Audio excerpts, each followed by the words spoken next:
Assalamualaikum warahmatullahi wabarakatuh.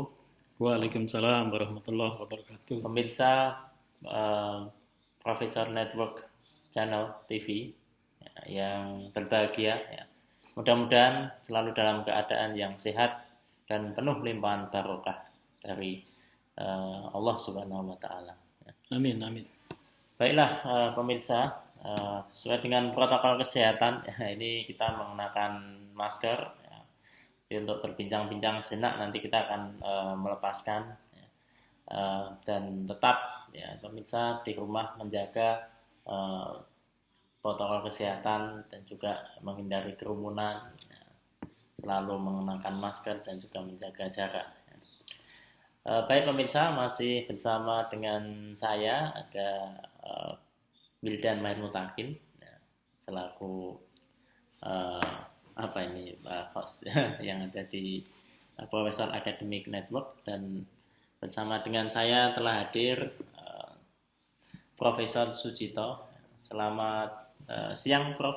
Selamat siang, Mas Ya, Wildan. kita masih akan melanjutkan bincang-bincang spesial kita terkait dengan topik penelitian, Prof. Ya.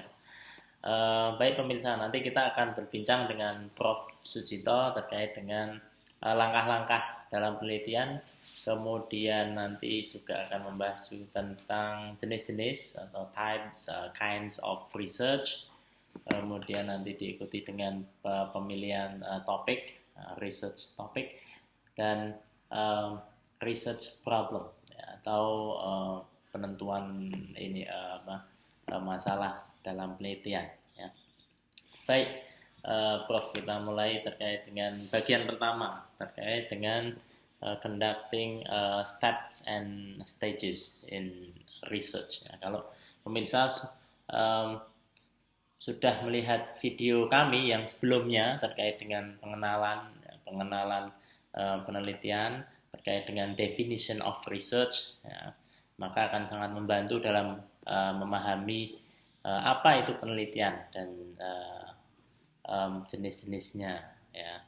Dan juga di sana juga sudah disebutkan terkait dengan definisi research sebenarnya apa dan bagaimana motivasi ketika orang melakukan penelitian dan lain sebagainya. Nah, kali ini kita akan melanjutkan terkait dengan conducting steps and stages in research.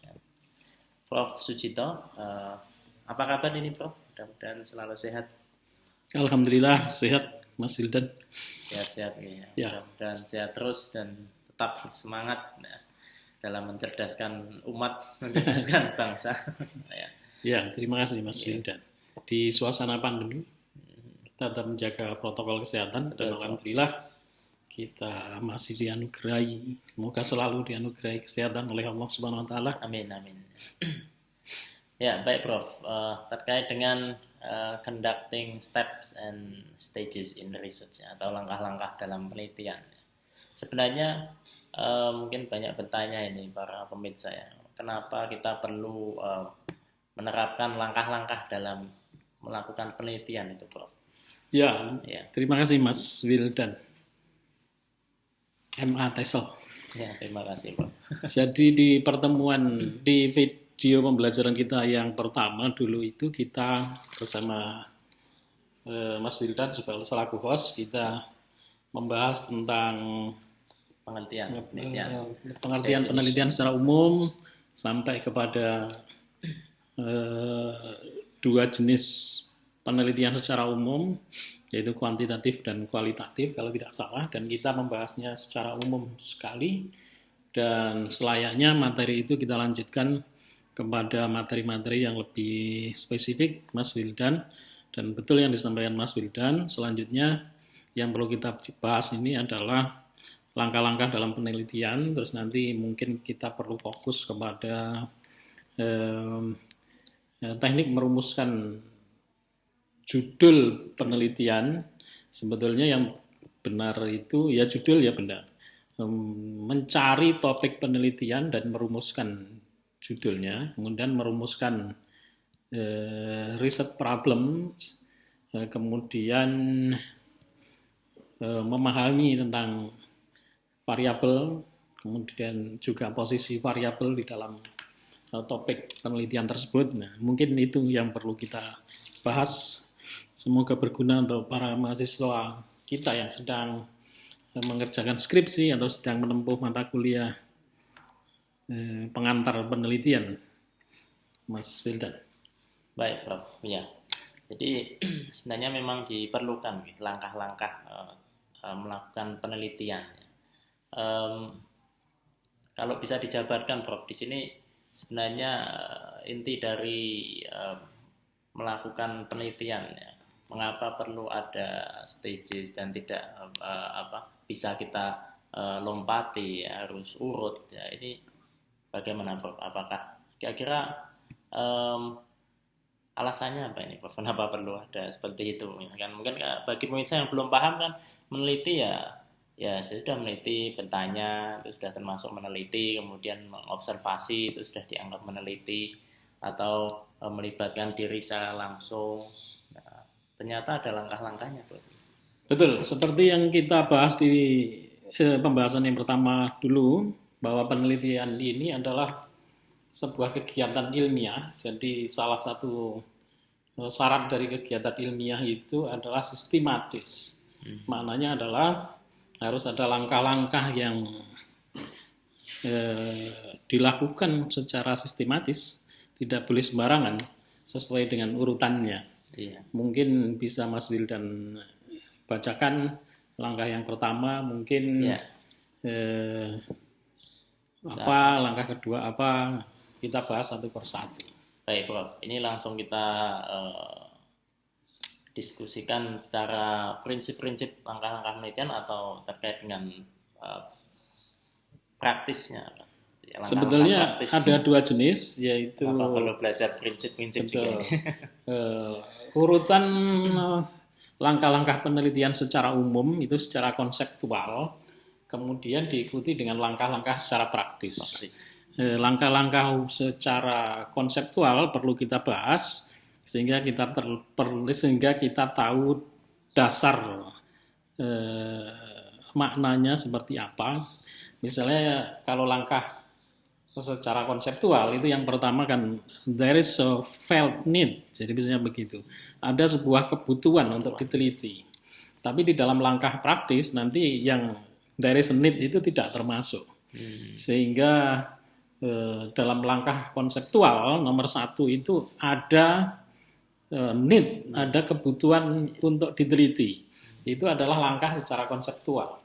Kalau di dalam penelitian secara praktis, karena kebutuhan itu sudah ada, jadi langkah yang pertama secara praktis bukanlah need, tapi merumuskan topik penelitian dan sebagainya. Mari kita bahas secara konseptual dulu.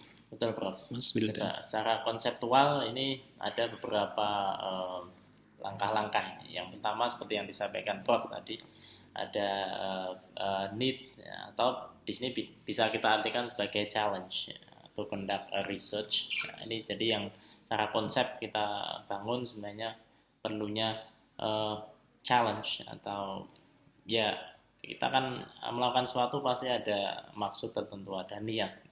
Bisa diumpamakan di sini niat, ya, inama amalu binniat kalau dalam agama. Betul sekali Mas Wildan. Jadi yang pertama yang seperti disampaikan Mas Wildan tadi, secara konseptual langkah pertama dalam penelitian itu adalah ada kebutuhan untuk meneliti, ada keperluan untuk meneliti. Keperluan atau kebutuhan untuk meneliti itu tentu saja adanya kesenjangan antara seperti di dalam sampaikan di teori itu, ada gap, ada gap, ada kesenjangan antara kenyataan dengan yang dibutuhkan. Nah, misalnya kenyataannya mahasiswa kita atau siswa kita itu kemampuannya masih rendah. Padahal idealnya itu kemampuan membaca mahasiswa kita itu tinggi. Karena ada kesenjangan itu, maka ada kebutuhan untuk meneliti bagaimana caranya meningkatkan. Nah, itulah yang dimaksud dengan there is a need, there is a felt need.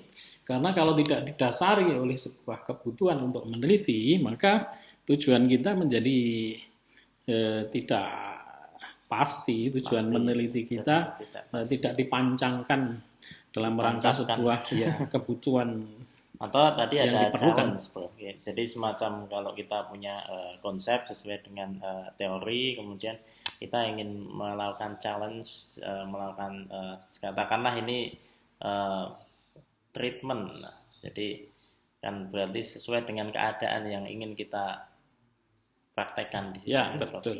Penelitian, kalau kemarin penelitian eksperimental berarti kita ingin menguji sebuah ini, kita punya teknik, kemudian kita jabarkan dalam strategi. Nah, ini kan semacam challenge bagi para peneliti untuk mencoba hal yang baru, apakah sesuai dengan yang kita inginkan atau utamanya untuk penelitian akademik di kampus yang dilakukan mahasiswa itu betul challenge itu yang dilakukan, karena biasanya mahasiswa yang sedang melakukan skripsi itu mereka mencari topik, mereka mencari masalah.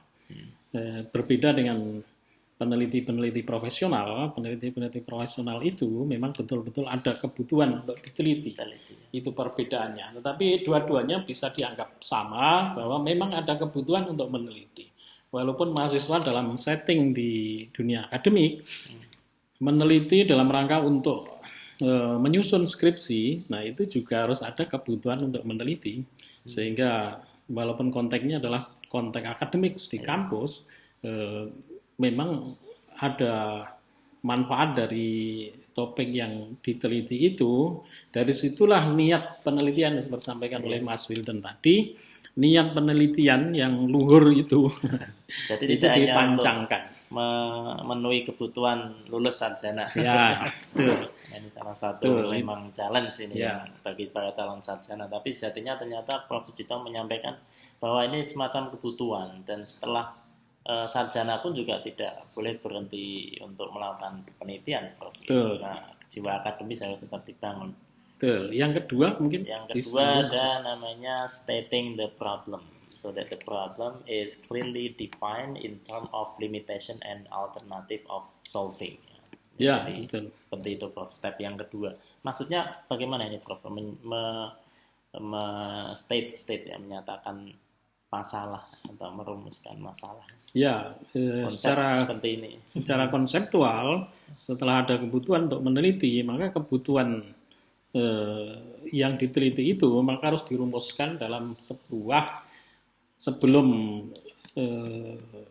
rumusan masalah mungkin perlu dinyatakan dalam bentuk topik penelitian dulu. Mungkin disebut topik penelitian saja dulu, jangan judul.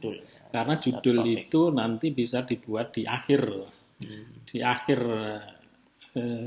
penelitian, pada saat menulis laporan penelitian. Jadi yang betul itu adalah topik penelitian, baru dari topik penelitian itu dirumuskan masalahnya. Jadi sehingga rumusan masalah penelitian bentuk dan dibuat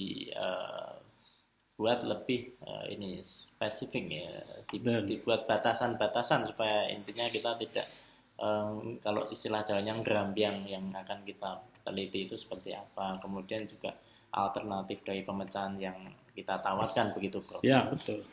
Langkah selanjutnya, Mas Wildan, karena ini masih konseptual, maka kita bahas secara umum, nanti secara lebih teknis dan spesifik di bagian berikutnya. Yang nomor 3, secara konsepnya. Nomor 3 ada langkah ketiga adalah stating hypothesis. Ya, betul. A starting point of investigation in determining alternative problem solving. Ya. Chosen. Hipotesis atau hipotesa ini adalah langkah yang harus dilakukan oleh peneliti setelah merumuskan masalah. Di pertemuan pertama kita, di video pembelajaran kita yang pertama, di situ sudah kita bahas bahwa tidak semua penelitian itu ada hipotesanya. Penelitian-penelitian yang berbasis kuantitatif itu memiliki hipotesa. Lalu kapan hipotesa itu dirumuskan? Yaitu setelah rumusan masalah sampaikan. Kemudian tetapkan. Ya, kita lanjut step yang berikutnya adalah collecting data to test hypothesis. Ya, betul. Baru kemudian peneliti menentukan langkah-langkah untuk mengumpulkan data. karena ini masih konseptual yang disebutkan oleh Mas Wildan tadi, sebetulnya sebelum mengumpulkan data itu ada penyusunan instrumen dan sebagainya, tapi secara lebih teknis nanti kita bahas setelah ini. Ya. Ini kan secara konseptual. Jadi ini mengumpulkan data. Data itu dalam rangka untuk menjawab masalah penelitian tentu saja. Ya. Atau kalau penelitian kuantitatif maka ada anggapan sementara tadi. Betul. Kalau dalam penelitian kuantitatif dalam rangka untuk menguji hipotesa. Kemudian yang terakhir adalah drawing bukan yang terakhir ini. Yang selanjutnya adalah drawing conclusion based on data analysis by bringing back to the hypothesis stated before. Ya, betul.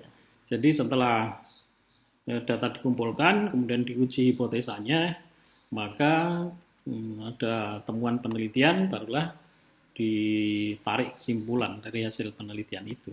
Karena konseptual maka sangat ringkas. Jadi secara konseptual, secara umum, langkah-langkah penelitian itu yaitu. Tapi nanti dalam langkah-langkah penelitian secara praktis, maka akan dijabarkan secara lebih rinci. Nah, sekarang mari kita bahas secara lebih rinci langkah-langkah penelitian yang secara praktis, Mas Wildan. Betul, Prof. Sebelum kita membahas langkah-langkah yang lebih rinci secara praktis, ya, tadi dapat kita simpulkan bahwasanya ada secara konseptual ada beberapa langkah-langkah. Yang pertama adalah adanya felt need atau challenge to conduct the research. Kemudian yang kedua, stating the problem. Ya. Kemudian yang ketiga, stating hypothesis ya, untuk penelitian kuantitatif. Sebagai ini starting point to investigate and also determine the alternative problem solving chosen. Kemudian ada konsep berikutnya adalah collecting data to test the hypothesis. Kemudian ada drawing conclusion, dan yang terakhir adalah determining the possibility of making generalization. Jadi semacam conclusionnya seperti apa. Baik, kita lanjutkan terkait dengan practice in research step. Ya, sudah adzan asar, Mas Wildan. Kita lanjutkan sambil kita mempersiapkan sholat asar. Oke. Kita lanjutkan. Siap, ya. Jadi tadi secara konsep, kemudian secara praktis ini saya bacakan dulu, Prof. Nanti baru kita kupas satu persatu bagaimana. Ya. Ini ada secara praktis. Yang pertama adalah identification of problem. Kemudian yang kedua ada pilot study. Kemudian yang ketiga problem statement, yang keempat stating assumption, yang kelima ada stating hypothesis, if any, masuk belong to quantitative research. Kemudian ada choosing approach or design of research. Kemudian ada yang berikutnya determining variable and source of data. Kemudian langkah berikutnya ada making research instrument. Kemudian langkah berikutnya setelah making research instrument ada collecting the data, kemudian diikuti oleh analyzing the data, kemudian conclusion drawing, kemudian yang terakhir adalah writing the research report. Ya, ternyata ada stepnya secara spesifik. Ya, betul Mas Wildan. Seperti yang kita katakan pertama tadi, yang barusan kita bahas itu adalah langkah-langkah secara konseptual tadi, secara umum. Nah, sekarang yang barusan dibacakan oleh Mas Wildan selaku host tadi adalah langkah-langkah penelitian secara praktis. Mari kita bahas satu persatu, Mas Wildan. Ya, sambil menunggu kita sholat asar. Sebelumnya saya ucapkan selamat atas kelahiran putrinya. Terima kasih, Prof. Ya. Bagaimana rasanya sebelum menjadi ayah dan setelah menjadi ayah? Ya, alhamdulillah sekarang lebih bertanggung jawab. Ya, tanggung jawab. Padahal sebelumnya itu tanggung jawabnya Mas Wildan luar biasa itu. Selaku kepala manajemen sistem informasi. Ya. Luar biasa, urusannya banyak. Ya, apalagi di dunia online sekarang, Mas Wildan. Betul, Prof. Video masih perlu belajar banyak ini, Prof. Video pembelajaran ini adalah kita buat dalam rangka untuk memenuhi tugas-tugas akademik kita selaku dosen, karena pembelajarannya secara online. Iya. Maka kita buat media-media untuk memenuhi kegiatan pembelajaran online, pembelajaran daring seperti yang sekarang kita lakukan, Mas Wildan. Betul sekali, Prof. Dan sebenarnya memang pemirsa ini juga dalam artian di sini para mahasiswa diuntungkan sekali karena bisa media seperti ini bisa diputar berulang kali, Prof. Karena kalau kita di kelas mungkin moodnya sedang nggak bagus, ngantuk atau tidak fokus. Kalau putar YouTube nanti lupa diputar lagi, kemudian diingat-ingat lagi sambil dicatat. Dalam artian di sini bisa disimpan dalam long term memory, tidak hanya di short term memory yang sekilas. Betul. Sehingga siapa yang bisa atau mau memanfaatkan materi kita secara online ini dipersilahkan, dan tujuan kita utamanya adalah insya Allah untuk menyebarkan ilmu. Semoga diridhoi Allah. Amin amin ya Rabbal alamin. Mari kita lanjutkan satu persatu, Mas. Baik, Prof. Terkait dengan in practice ya, steps langkah-langkah secara praktis. Yang pertama tadi saya sampaikan ada yang pertama adalah identification of the problem.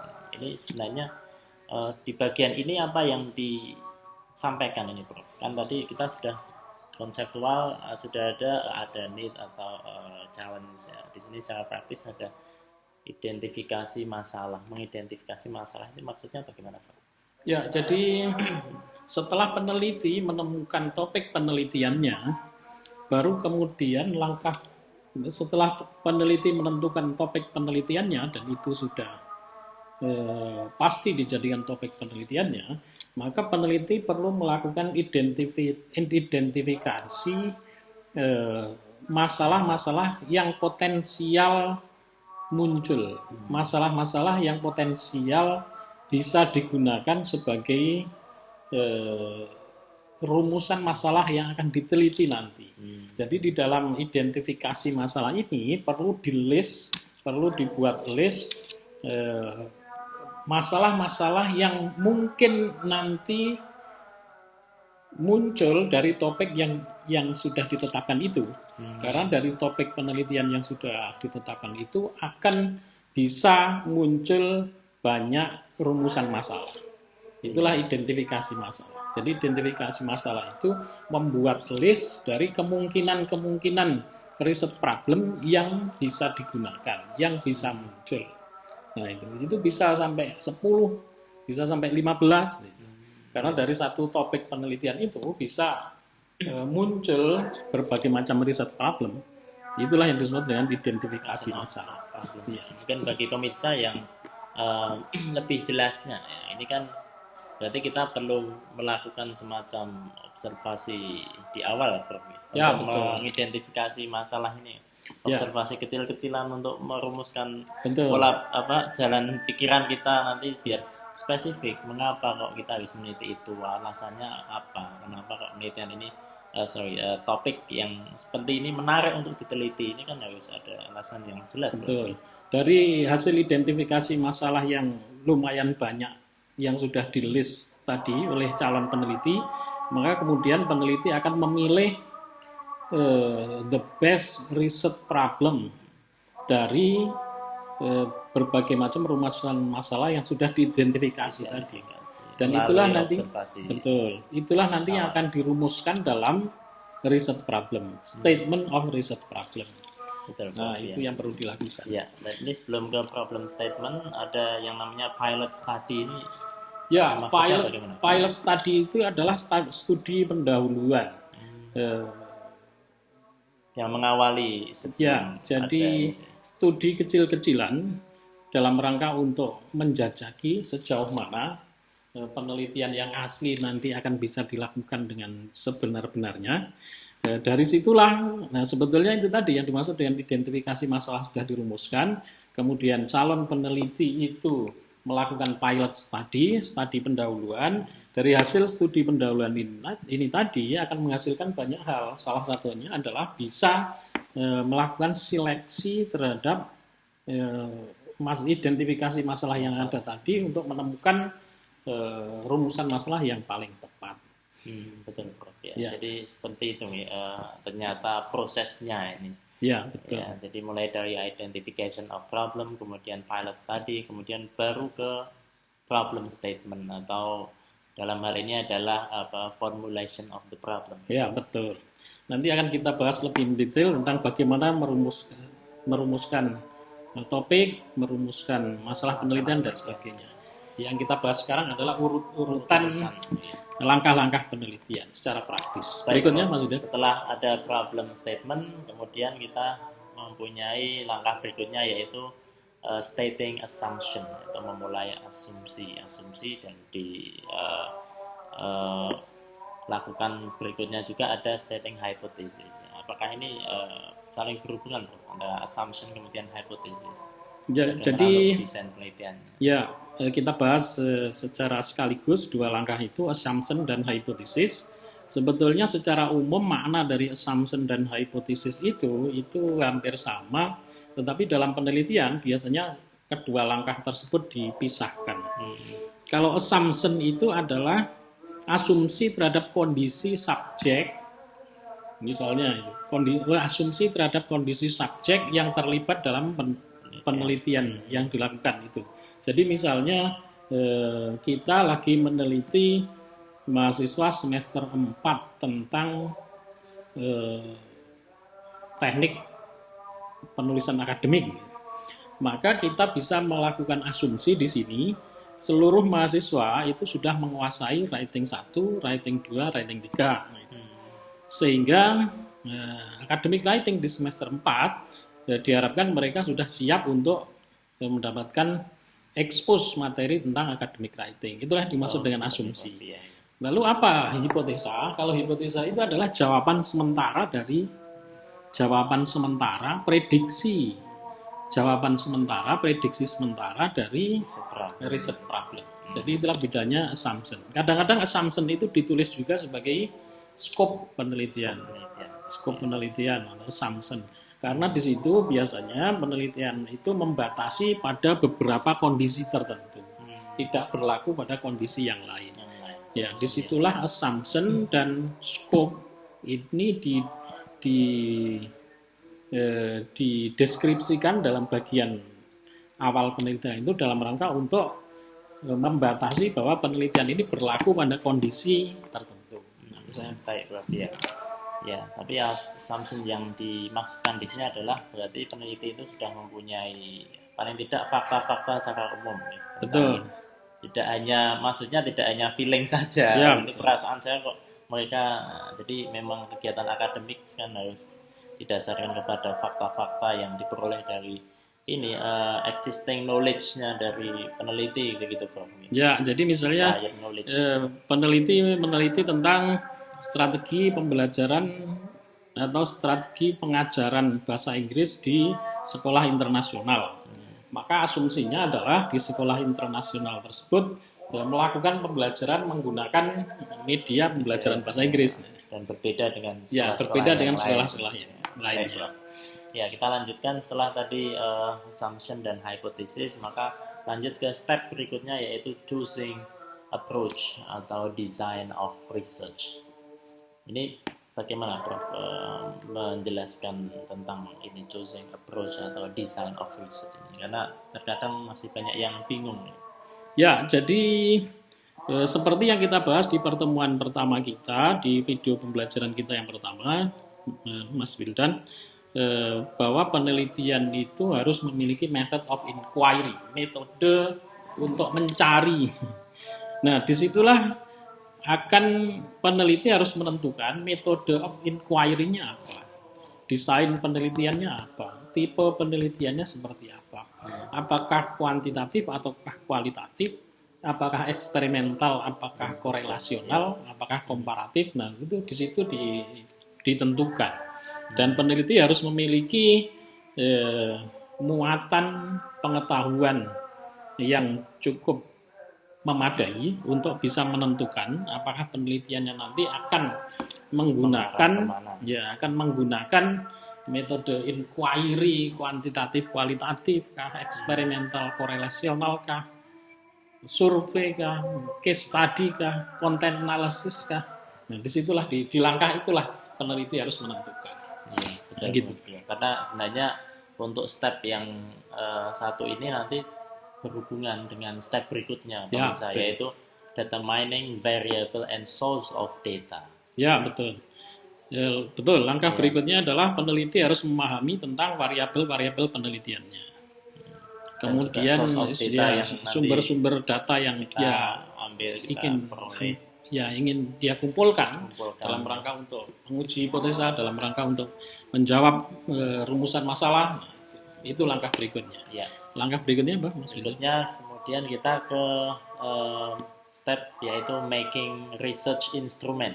Ya, dalam rangka untuk mengumpulkan data, maka peneliti harus membuat instrumen penelitian. Instrumen ini adalah alat pengumpul data. Nah, kemarin di video pembelajaran yang sebelumnya kita sudah singgung sedikit untuk penelitian kualitatif itu adalah instrumennya berbasis human, yaitu peneliti itulah menjadi instrumennya dan nanti didukung oleh beberapa alat-alat pengumpul data ya.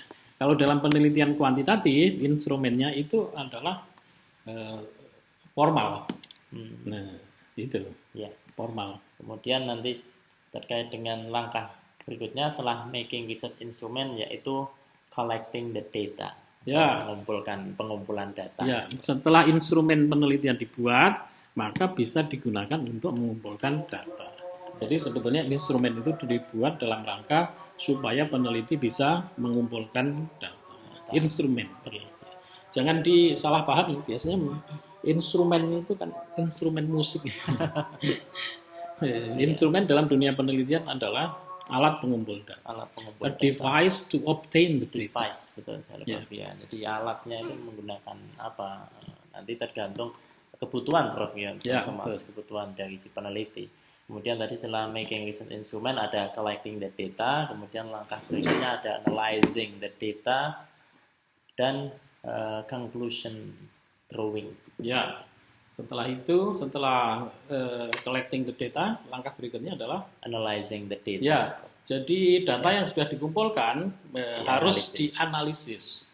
Baik penelitian kuantitatif ataupun kualitatif itu harus melalui langkah analisa data. Analisa data penelitian kuantitatif dan analisa data penelitian kuantitatif itu berbeda. Kalau dalam penelitian kuantitatif itu menggunakan media-media statistik yang nanti kita bahas di dalam video pembelajaran yang keberapa nanti bersama Mas Wildan. Nah, yang jelas peneliti harus bisa membedakan antara analisis data kuantitatif dan analisis data kualitatif. Karena dari jenis datanya pun berbeda, Prof. Ya, diperolehnya berbeda. Ya. Jadi setelah mengetahui langkah-langkah seperti ini, yang mana nanti kita bahas satu persatu, peneliti harus bisa memetakan sejauh mana pengetahuannya terhadap seluruh langkah-langkah penelitian itu sehingga bisa mempersiapkan langkah demi langkah untuk melakukan penelitiannya.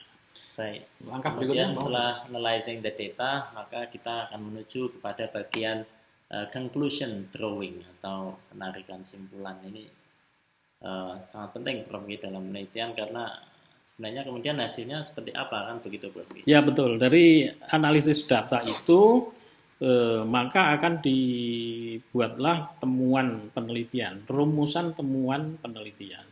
Kalau di penelitian kuantitatif itu setelah melalui testing hipotesis ya, menggunakan media-media statistik, kemudian dirumuskanlah hasil penelitian. Baru setelah itu dirumuskanlah kesimpulan-kesimpulan dari hasil penelitian tersebut. Ya, gitu. Baik, Prof. Ya, namun pemirsa tidak kalah pentingnya dari kesekian langkah-langkah tadi, maka langkah terakhir yang harus dilakukan seorang peneliti adalah menuliskan, ya, writing research report. Ya, ini yang penting karena seberapapun atau sejauh mana yang kita lakukan ini kan pasti harus kita dokumentasikan dalam bentuk laporan, Prof. Iya, betul. Research, laporan penelitian yang nanti akan dibaca oleh peneliti yang lain atau pihak-pihak terkait, kemudian atau di publish dalam jurnal sehingga penelitiannya bisa bermanfaat bagi khalayak umat. Ya, betul.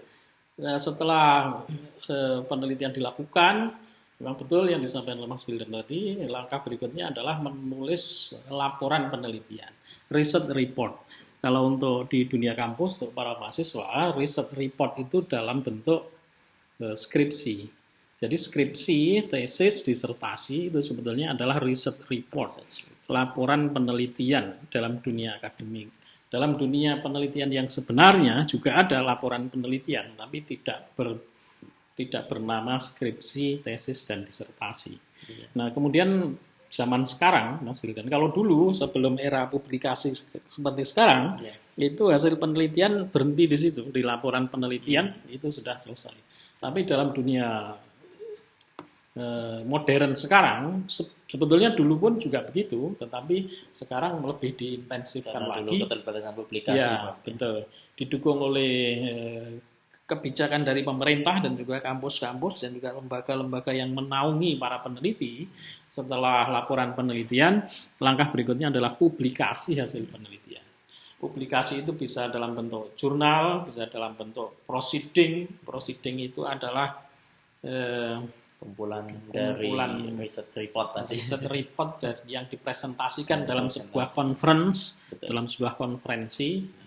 Nah, itu yang perlu dilakukan. Nah, di para dosen pun sekarang dituntut untuk melakukan publikasi, bahkan di jurnalnya itu dibuat ranking dari jurnal-jurnal baik Sinta 1, Sinta 2, Sinta 3, Sinta 4, terindeks Scopus, Q1, 2, 3. Ya, betul. Web of Science. Ya. Banyak ini yang di dalam negeri ada Garuda, ya, ada Mora, Ref, ada. Ya, salah satu syarat untuk mencapai gelar profesor itu mempublikasikan di jurnal research reportnya. Ya. Di jurnal internasional, Prof. Ya, di jurnal internasional. Index Scopus, Web of Science, dan ini tidak bisa ditawar lagi, Prof. Betul. Mari kita lanjutkan, Mas Wildan. Kita bahas sampai pada teknik merumuskan masalah, sumber-sumber yang bisa diambil oleh para mahasiswa untuk menemukan topik penelitian dan sebagainya. Ya. Baik.